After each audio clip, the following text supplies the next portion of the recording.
Twan, I had one thing I want to share with you when you talk about your generation. We have centuries of experience taking nothing and making something out of it.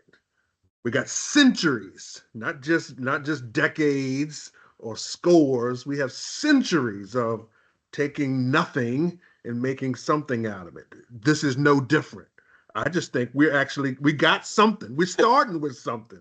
So we're much closer to success because we're starting with something. So that's the message that I would say for the young folks is just listen, ask questions, and then put your own version of creativity and sprinkle your own flavor on it. We got generations of taking whatever leftovers, okay, and making amazing.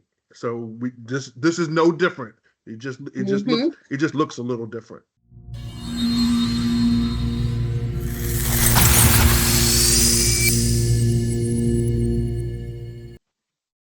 What's up, everyone, and welcome to another segment of CEO at the Gas Pump. We have something special today, guys. We have the Fantastic Four. You know the old saying, not all heroes wear capes. And we have four individuals who decide to come together to bring their talents to bring a solution that addresses this DEI. There's a lot of changing things that's occurring, and it's changing day by day. And I believe the best solution is bringing people who have been around the block for a while, and they could tell us exactly what we should be thinking, what we should be doing as a solution. We have Mr. Entrepreneur Omar Muhammad. He's been awarded 16 Nunn and Perry Awards. If you don't know what that is, that's the award DoD gives for their mentor protege programs who exceed and excel in their income. We also have Dr. Erica Pouncie, also known as the VRE Expert, who also helps transitioning veterans and soldiers better acclimate themselves in the civilian world. And she's also a psychologist. We have Mr. William Randolph, who is known as Mr. Insider, who operated from every position a contracting officer can be, from the bottom to the top. So his knowledge about contracts and being a contracting officer, exceeds. Then we have Mr. Cotton, aka Mr. Government Contractor, subject matter expert, who's known for over 150 billion for the service disabled veteran community annually in federal contract awards. Also known for writing laws, and also known for having the SBA mentor protege program created because of him. How are y'all guys doing today? Hey, We're great. Thank you. Yes, yes. Well, we have a lot of information and a lot of things going on, and I'm quite sure we won't be able to get everything in this session. And I'm asking, would you guys be able to have some reoccurring interviews? That way we could keep our audience updated on what's going on, because things are changing every day, every minute. yes, Absolutely. Absolutely. Yes, absolutely. Okay, great. Thank you, audience. You heard that. So stay tuned, and we're gonna keep this reoccurring. So let's dive right in. You guys put together this DEI Summit to address DEI being eliminated. Why is this a make or break moment for minority and service disabled veteran owned firms? And how does this summit offer the entrepreneurial solution they need? Anybody can answer this question. All right. Well, I mean, I'll jump in first. So thank you for having us again. And I like how you say we've been around, so we got past performance. Yes, sir. We got past performance. So I do appreciate that. So I think this this opportunity that is coming up will allow us, meaning us, you know what I'm talking about, allowing us to really begin to or continue to lay the groundwork for opportunities, not just for the consumer that businesses are always going after, but the biggest consumer in the world, really. And in this DEI summit that we're hosting will shed some light on some tricks of the trade, or as my good friend Mr. Government Contractor there would say, private knowledge. So I think we are good. We're in a good position to really lay out that groundwork right now, and I think it's time for us to. Now is the time, I should say, for us to have this opportunity to shed light on shed light on the tricks of the trade, if you will. Yes, sir. I'd also like to add on to what Omar has just said is I think since 2020, probably coming out of the pandemic, I'm gonna tell my age a little bit, but there used to be a advertisement for Motel 6, and they used to have the tagline for that Motel 6 used to say, "We'll keep the light on for you." It was like it was a welcoming experience. No matter what you needed to do or when you needed to show up, the light was on at Motel 6. I feel like in government contracting, for the last 4 or 5 years, the light has been on. It's been welcoming. The welcoming light has been on. And it's like, oh, come on in. We want you to participate. Of late, I feel like the season that we're in right now, the light's been cut off. So the light's been cut off, but it doesn't mean that the door is closed. Okay. The light has been cut off, but it doesn't mean that the door is closed. So we have to, in the season when the light was on, I really hope that the skills, the entrepreneurial, the business, the marketing, the branding skills were being captured and honed and mastered, because now that the light's off, we're going to have to rely on those skills and bring those skills to bear in this season when the welcoming light is off, but the door is still open.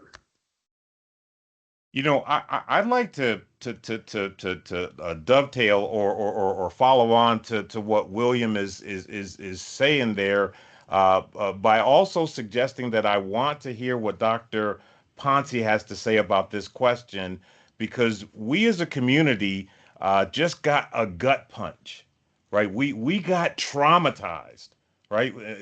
As William just said, they turned the light off. Right? The status quo has changed, and the number of DMs that I'm getting in my inbox that are, Walter, what we's gonna do, are growing, because people are starting to wake up and recognize that there's a significant change that's occurred in the theater. And this change is not favorable for people who wear our social uniform, right? Yesterday, we had the benefit of certain protections that we don't enjoy today. And we're really trying to we're kind of like a stumbling, stunned drunk person trying to figure out what this all means. So I think from a first things first perspective, we need our mental health community, right, to step in. It's a fire, or calm down, don't worry about things. So I'm going to put the big talking stick down at this point and defer to Dr. Pouncie. What's going on? What should we be thinking? Where are we at? It's funny because I was just having a conversation with a friend of mine, who is also a networking partner with the one of the federal governments, I'll just say. It's a gut punch, because what people have held on to, and I think sometimes we need this, right? It's kind of like when the rug is pulled from underneath the feet, because there's a complacency that what we have known is what we have known. And then what happens is a wind or a storm comes. And I like the analogy that you use, William, about the light being on or the light being turned off, but the door is still open. And a lot of times when the light has been on, there is full access. However, that access is still available, The only thing is people have to know what their skills are, and they have to know what direction that they're going in. A lot of times people have been defocused on, and let's be real, as far as when we say for us, leadership, they are looking to someone to lead. Everybody's scrambling. You have different generations, how this has affected. One generation is completely different than the next one, from those that I'll use from our baby boomer era all the way to the millennium and the Gen XX. And so but it still affects. And so from a trauma stance, it's a matter of, rather than fight or flight, we need to be still, learn, and build on what we have, build on what we know, but then also be able to shed some light and information to those individuals so that they can make an informed decision on what direction they need to go. Not everybody can do self-employment, because we know not everybody can do certain things, and not because that they can't, they're just not necessarily maybe equipped with the tools, but that doesn't mean that they can't connect to those who, like us, are doing that. Yes, and that also brings up a great question. So my question is, for my generation, you spoke about is two different multiple generations. For my generation, what should we be doing? How should we feel? What should we be thinking? Well, I think your generation actually is the generation that has went towards entrepreneurship already. You're the generation during COVID that said, "Oh, well, what? We can't have I have to show up where?" And so the generation that has decided to do Uber and Lyft and entrepreneur and do different things. It's the older generation that has been sold on 4 acres and a mule, and then also staying somewhere 20 years and retiring and paying into a Social Security or paying into a 401k that they may never see per se. And so that's the generation that really, those in-betweens that really struggle, because they're just following the pattern of what other generations have put out there. That you go work somewhere, and I'll use, for instance, prime example, working in the federal government, or go get a federal government job, go work there 20 years and retire, your TSP, your thrifty savings plan. But I can tell you from being inside and the outside that has shaken up some people, because that security that used to be there, it does not exist anymore. And so you guys are the forefront of, your generation is the forefront of taking the step into the entrepreneurship and being able to maybe help the older generation, whether it be technology, AI, because of course, being that with technology, there are some that are, you have those that are willing to make change, but you have those that are not until they're forced to have to change.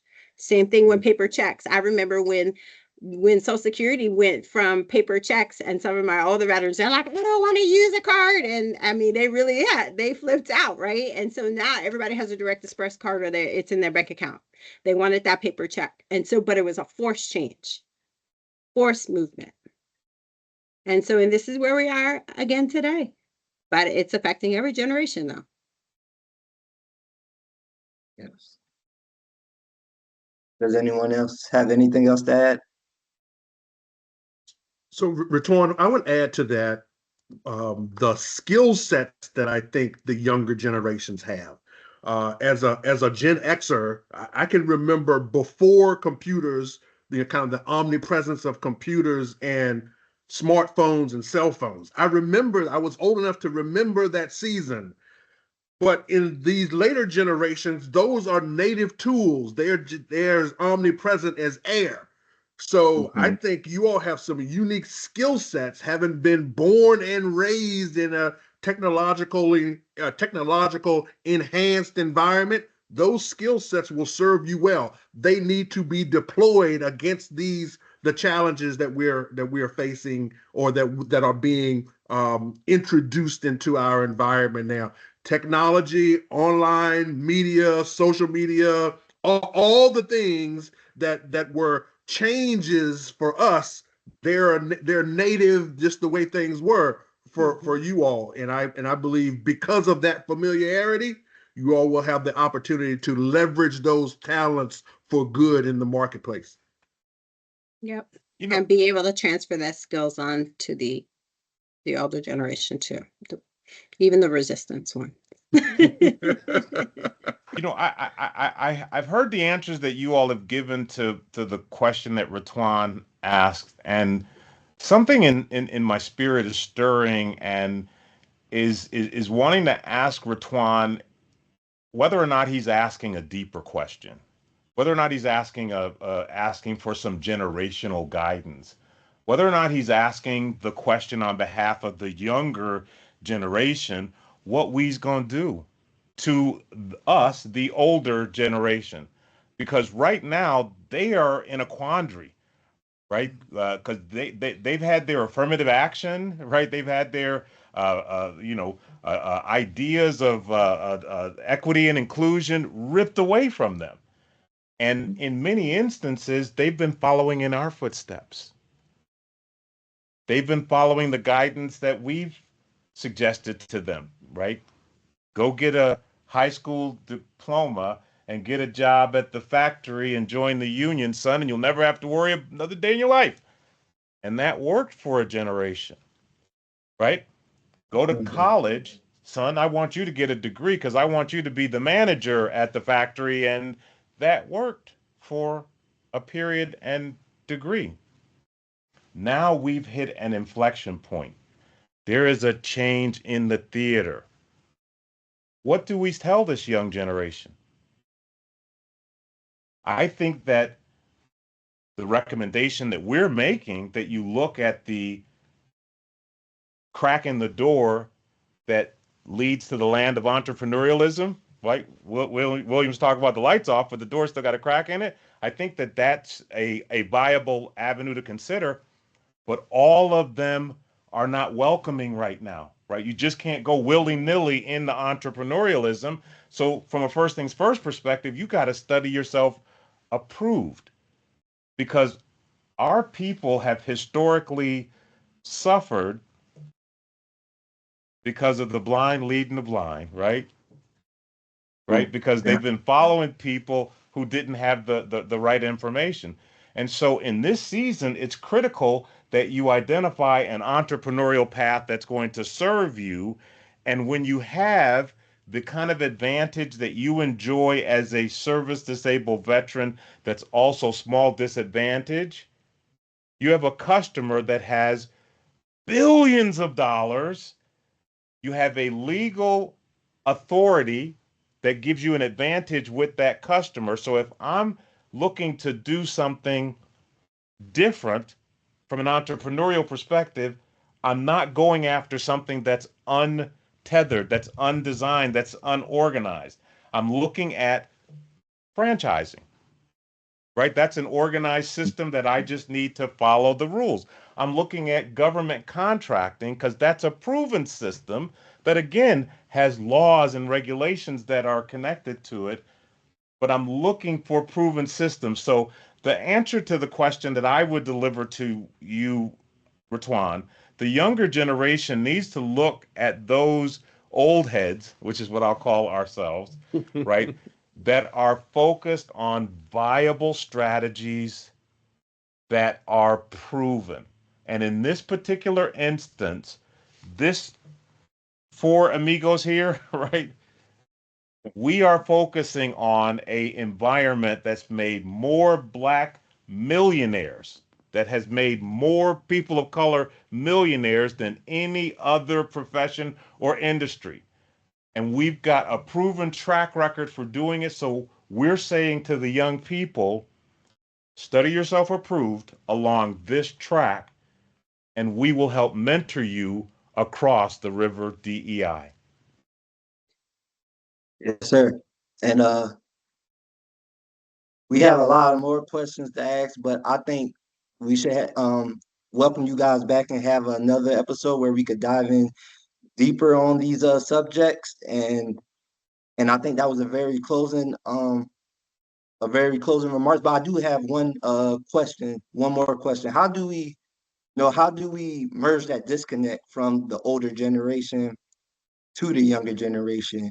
Because a lot of times, like you said, the younger generation, they're a little reluctant to follow the older generation because they felt like maybe they were misguided into the wrong direction. So how do we connect that gap? Well, I mean, for me, I would say it's easy because I'm here at the university. I got people coming into the office all the time. It's a young man here now who's asking about government contracting. And I'll say, hey, you need to come to the DEI Summit.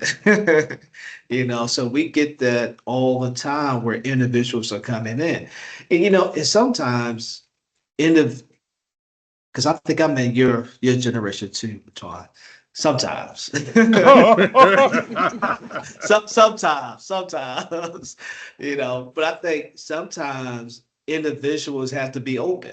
I just remember when I was a student, a freshman here at Morgan State University, the seniors, would mentor me and I would listen because I wanted to be a sponge I wanted to be a sponge and kind of soak that knowledge up.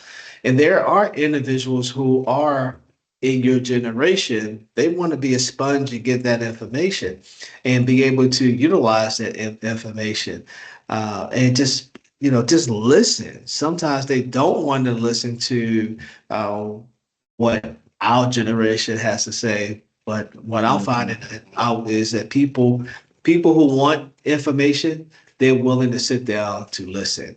I mean, I think you met Malik. Did you meet Malik? Malik is Yes. about your age, I believe. And I remember I was coming into a meeting here at the office, and it was going to be back-to-back meetings, on this device. And he said, I remember you worked with me when I was 12. And I'm like, okay, I can't remember that, but I won't be out these meetings until like 4:30. This was 11:30. And 5:30 came around. I had to see him, and I'm like, okay, let me just leave campus and go home. As I was leaving, he was still out there. He said, I waited for you. And I'm like, okay, tell me your name. And he told me Malik Williams. I'm like, Malik. He said, you don't remember. I said, oh, Malik, I do remember. So the point I'm trying to make is he waited because he wanted to get that information so that he could take his idea to the next level, but also explore other opportunities because he heard about some of the work that we were doing around working with veterans and formerly incarcerated individuals.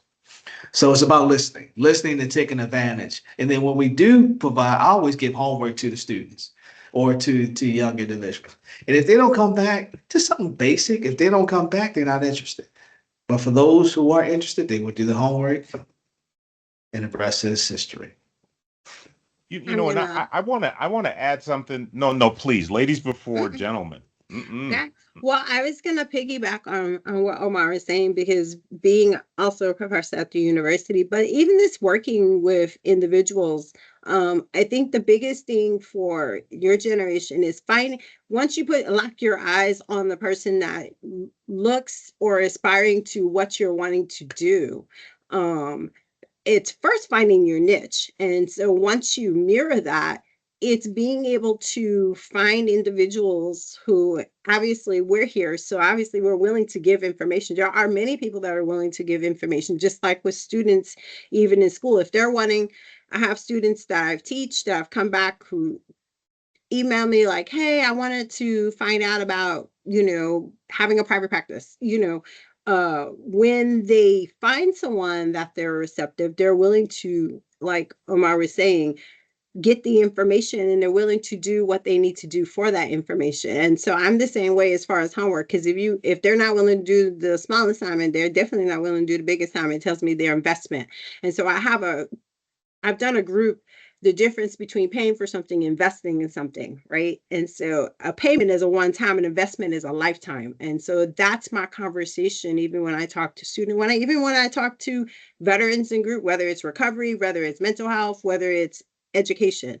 And so it's the same thing. What are you willing to invest in yourself?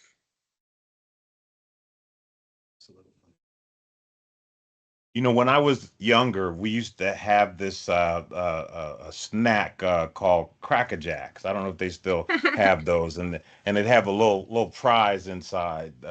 You know, I used to get the decoder ring. I used to like to get the decoder ring because it would help me solve the problem. And what the young people today need is a decoder ring, right, for the information that they need to be consuming in this season. And I'm going to give you a simple decoder ring. Go back to what your ancestors taught you. Go back to what your mama taught you, right? In this season, it's critical that you study yourself approved so that you can rightly divide the information that's in front of you, because there are going to be all manner of people out there, snake oil salesmen trying to get your attention to get your last dollar so that their ship doesn't go down. So the simple things that you were taught of old work for you today. How do you know the difference? You know them by their fruits. The young man down there with that shares the hairstyle that I share, the guy that's got 16 non-imperial awards, which are the Emmys for mentor protege on DOD, just told you about a 12-year-old boy that came back to him as an adult that is coming through a program that he envisioned for formerly incarcerated people to give them a new pathway to economically self-determine. You will know them by their fruits, as well as the kind of people they align themselves with. Like, I one day want to do an interview with William Randolph so I can show the world who this guy really is. Because after an illustrious career in government contracting, he saw a void. He saw a void for new entrants. He saw a space that wasn't covered for people that were looking to play in the micro markets, and he built a solution that innovated and covered that area that you now have the ability to use as an entry point for government contracting. I mean, I could go on and on about this team, and they say that, you know, the fruit doesn't fall too far from the tree, and so I'm going to put a little open kimono on the street for you. But the young lady over there with all of the brilliance, that's my family, right?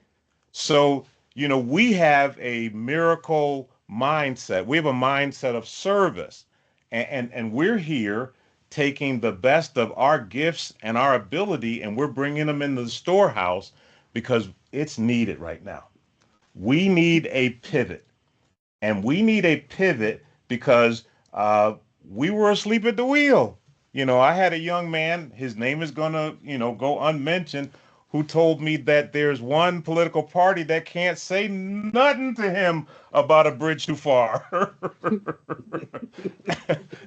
After the kind of radical actions we're seeing out of this particular group. But be all of that as it may, and this is to my young brothers and sisters out there, you still have an opportunity. The light is off, but the door is open, as William said, but you have to have the private knowledge on how to navigate your way through that door. And in this instance, we've got a customer who's got $1.2 trillion worth of opportunity that we want to vector you towards and show you how to capture your desired share of it.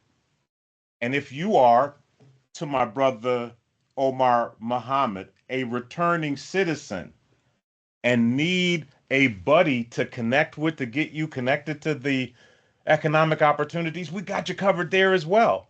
So what I would say to the younger community, the younger generation, is make sure you're paying attention to what they're doing more so than what they're saying.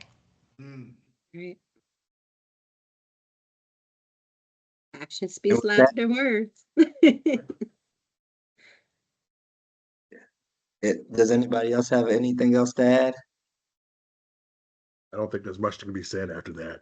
Absolutely. Drop the I mic. agree with you. Go tell your It's like, friends. not gonna even touch it. Not gonna even touch it. Well, guys, this is more the reason why you should be back next week when we dive in deeper to the actions that are being taken place and breaking down how we work around this maze. This has been another segment of CEO at the Gas Pump. I am Ratwan Hill. We have Mr. Walter Cotton III, Mr. William Randolph, Mr. Omar Muhammad, and Dr. Erica Pouncie. Until next time, guys, we're out.